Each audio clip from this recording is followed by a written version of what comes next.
வணக்கம் ஃப்ரெண்ட்ஸ். இன்னைக்கு வந்து திங்கட்கிழமை வாரத்தின் முதல் நாள்ன்றதுனால நேத்து நான்வெஜ்லாம் செஞ்சோம். அதனால இன்னைக்கு வீடு சுத்தமா இருக்கணும் அப்படின்றதுனால ஒரு சில பெரியவங்க சொல்லியிருக்காங்க, நம்ம வீட வந்து தொடச்சிட்டு வீட்ல வந்து சாம்பிராணி புகை குடுத்தா நல்லா இருக்கும்.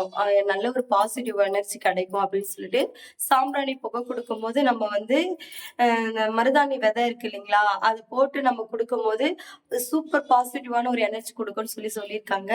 நான் வந்து இன்னைக்கு பார்த்தீங்கன்னா, மார்னிங் எழுந்திரிச்சு கிச்சன்லாம் கிளீன் பண்ணிட்டு பாருங்க. கிச்சன்லாம் கிளீன் பண்ணிட்டு, எல்லாமே சூப்பர்வா செட்டில் பண்ணிட்டு, டீ போட்டு குடிச்சாச்சு.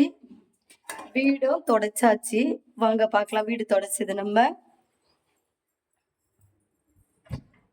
வீடும் சுத்தமா கிளீனா தொடச்சாச்சு. சேல்க்காக சாரீலாம் வந்திருக்கு. நம்ம இப்ப மதியம் வந்து முருங்கைக்கீரை பொடி வந்து ப்ரிப்பேர் பண்ண போறோம். அதுக்காக முருங்கைக்கீரை பொடிய வந்து நம்ம அலசி அழகா காய வச்சிருக்கோம். எவ்வளோ சூப்பரா காஞ்சிருச்சு பாருங்க. அவ்வளோ ஒரு அழகா இருக்கு. நம்ம இப்ப இத நம்ம பொடி அரைக்கணும். மாவு வந்து வறுத்தலுக்காக மாவு அரைச்சு வச்சிருக்கோம். ஓகேங்களா? வீடு பாருங்க சூப்பரா நம்ம தொடச்சு வீடு அவ்வளோ ஒரு அழகா பண்ணி வச்சிருக்கோம்.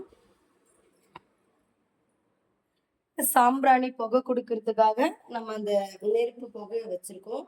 சாம்பிராணி புகை குடுத்தா வீட்டுக்குள்ள வந்து பாத்தீங்கன்னா, பாசிட்டிவ் எனர்ஜி கிடைக்கும். அதனால வந்து பெரியவங்க சொல்லியிருக்காங்க. அதனால நான் போட்டிருக்கேன். நீங்களும் ட்ரை பண்ணி பாருங்க. உங்க வீட்ல பாசிட்டிவ் எனர்ஜி நெறைய கிடைக்கும். Thank you friends.